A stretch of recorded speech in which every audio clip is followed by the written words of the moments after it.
وبا پھیلے تو اس وقت استغفار کثرت سے کرنا چاہیے، جتنا ہو سکے اللہ سے معافی مانگنا چاہیے، جتنا ہو سکے اللہ کی ذات سے توبہ کرنی چاہیے۔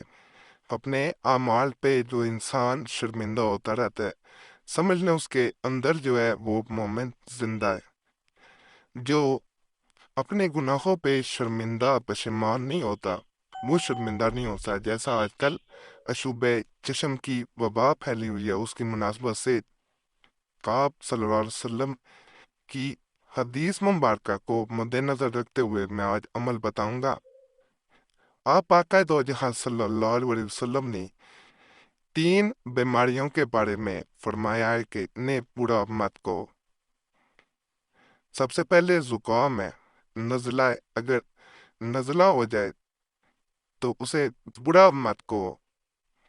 اسی طرح خارش، اس کو بھی برا کہنے سے منع فرمایا گیا ہے کہ خارش جو ہے یہ اگر کسی کو ہو جاتی ہے تو یہ جب چلی جاتی ہے تو اپنے ساتھ برس اور کوڑ جیسی بیماریوں کو لے جاتی ہے، اس سے حفاظت کے لیے۔ تیسرا، یہ میں مفہوم بتا رہا ہوں، تیسرا جو ہے یہ اشوب چشم، جیسا آج کل وبا پھیلی ہوئی ہے، اس کو بھی برا کہنے سے منع فرمایا گیا۔ اشوب چشم جو ہے یہ جب چلی جاتی ہے تو اس کے بعد آپ صلی اللہ علیہ وسلم نے یہ فرمایا کہ انسان کی بینائی بہتر ہو جاتی ہے۔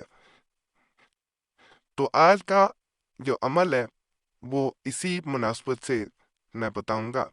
اشوب چشم، ایک تو یہ وظیفہ جو بتاؤں گا یہ اس سے حفاظت کے لیے ہے کہ اگر آپ محفوظ رہنا چاہتے ہیں تو اس کو پھر بھی پڑھیں۔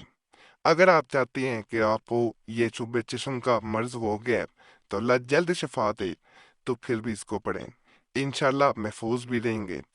اللہ کی مصلحت ہوتی ہے، اگر کسی کو ہو جاتا ہے کسی کو نہیں ہوتا کوئی مرض تو یہ اللہ کی مصلحت ہے، اللہ سے آسانی مانگنی چاہیے۔ تو اس کو ایک بار خود بھی پڑھیں، بچوں پہ بھی دم کریں، اپنے آنکھوں پہ ہاتھ رکھ کے اس کو پڑھیں تو ساتھ دم کیا جائے۔ اشوب چشم یہ آپ صلی اللہ علیہ وسلم کے دور میں بھی اس کی احادیث ملتی ہیں۔ ایک دفعہ دیں گے خیبر کے موقع پہ مولا کائنات مسلمانوں کے چوتھے خلیفہ جو ہیں ان کی آنکھیں بھی اشوب چشم سے جب متاثر ہوئی تو آپ صلی اللہ علیہ وسلم نے ان کو پاس بلایا اور اپنا لعاب جو ہے ان کی آنکھوں میں ڈالا تو اللہ کے فضل و کرم سے ان کی آنکھیں ٹھیک ہو گئیں۔ تو اسی طرح اور بھی احادیث ملتی ہیں جن میں اشوب چشم کا جو ہے وہ ذکر ہے۔ باقی آج کا وظیفہ، آج کا عمل کیسا عمل ہے، اسے اگر پریشانی میں بھی پڑا جائے تو پھر بھی فائدہ ملتا ہے۔ اگر اشوب چشم یا ایسا کوئی مرض ہو، خاص طور پہ اشوب چشم میں جو ہے وہ جس کو عامل حضرات، اللہ کے اولیاء اکرام جو ہیں ماننے والے ہیں، اللہ کے جو قریب لوگ ہیں وہ اس کو پڑھتے ہیں اور اس سے دم بھی کرتے ہیں۔ وظیفہ آپ کو نظر آ رہا ہوگا، اسے میں سب سے پہلے پڑھ کے بھی سنائی دیتا ہوں تاکہ مشکل پیش نہ آئے۔ اعوذ باللہ من الشیطان الرجیم، بسم اللہ الرحمن الرحیم، الحمد للہ الذی اعفانی مما ابتلاک به وفضلنی علی کثیر ممن خلق تفضیلا۔